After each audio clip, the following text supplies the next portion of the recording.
अरे आम्ही तर कष्टाचं खातो, जब थेंब थेंब गळतं, रात्रभर अभ्यास करतो, कोर्टात जातो, कमाई करतो, त्या रेतीच्या जे काय म्हणतात कंटे काय असते ते रेत्या नेतात ते प्रकार टिप्परची मोजणी आणि त्याच्यातल्या रेतीची मोजणी जर करायला लागलो ना, अरे माझ्या नादी लागू नको रे, तुला सांगून आलो तुझ्याच भाषेमध्ये, गुराख्याच्या भाषेमध्ये.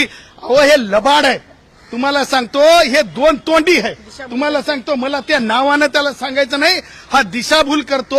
हा तुम्हाला सांगतो यांनी कशा प्रकारे पोलिसांवर हल्ला केला होता हे सुद्धा याच्यामध्ये लिहिलंय. याचा इतिहास गवाह आहे आणि त्याच्यामुळं असा इतिहास गवाह असलेल्या माणसाला आणि हायकोर्टाने अगोदरच गुणरत्न सदावर्ते विरुद्ध जी केस होती राज्य शासन, हिची केस नंबर सुद्धा आम्ही टाकलेला आहे. त्या केसमध्ये काय ऑब्झर्वेशन आहेत कोर्टाचे ते सुद्धा आम्ही टाकलेले आहेत.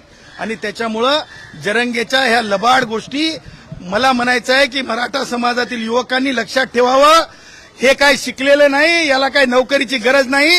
हे आमच्या मराठा भावांच्या लेकरांना यांनी की नाही चुकीच्या मार्गाने नेऊन त्याचे आयुष्य कायदेशीर खराब करण्याची भानगड जरंगे करत आहे. त्याच्यामुळे मराठा भावांनो याच्यावर विश्वास ठेवू नका, असं देखील मी जाहीर आवाहन करतो.